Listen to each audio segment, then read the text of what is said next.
கர்த்தருக்குள் பிரியமானவர்களே, ஜூன் 7 இன்றைய பனித்துளிகளின் தலைப்பானது அன்பின் மகா பெரிய செயல்.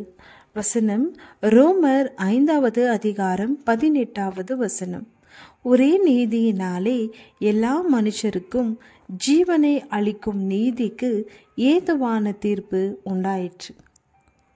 ஒரு தேசிய வனப்பகுதியில் தேன் காளான் என்று பரவலாக அறியப்படும் ஒரு வகை பூஞ்சை 2200 ஏக்கர் பரப்பளவில் மரத்தின் வேர் வழியாக பரவுகிறது.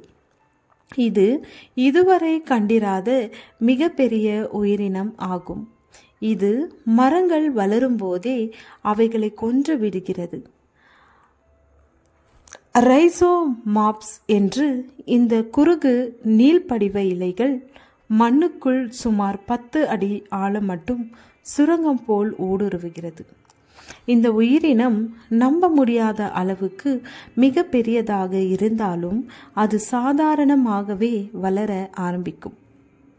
ஆகையால் ஒரே மீறுதலினாலே எல்லா மனுஷருக்கும் ஆக்கினைக்கு ஏதுவான தீர்ப்பு உண்டானது போல ஒரே நீதியினாலே எல்லா மனுஷருக்கும் ஜீவனை அளிக்கும் நீதிக்கு ஏதுவான தீர்ப்பு உண்டாயிற்று என்று வேதம் கூறுகிறது.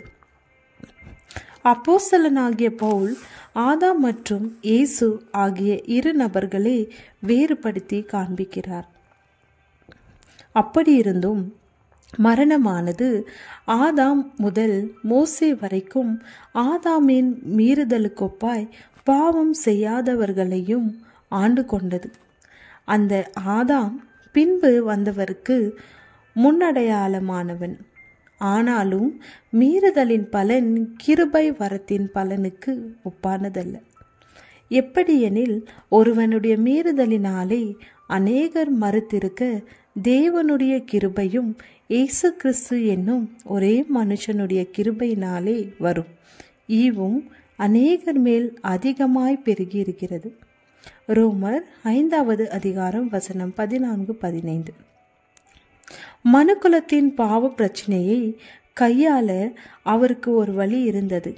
சிலுவையில் இயேசுவின் நீதியான செயல் நிமித்தம் தேவன் நித்திய ஜீவனையும் அவர் முன் நிற்கும்படியான உரிமையையும் கொடுக்கிறார்.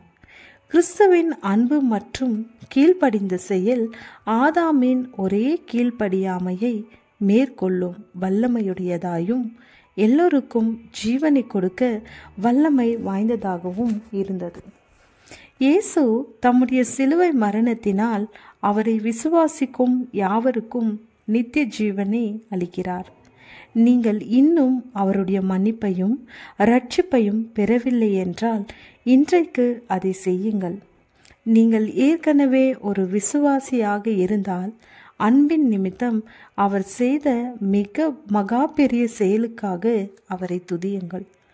இயேசுவின் தியாகம் அவரை கனப்படுத்துகிற வாழ்க்கை வாழ எவ்வாறு உங்களை ஏவுகிறது அல்லது தூண்டுகிறது? ஜெபம். இயேசுவின் மூலம் நீர் கொடுத்த இரட்சிப்புக்காகவும் நித்திய ஜீவனுக்காகவும் நன்றி. ஆமேன்.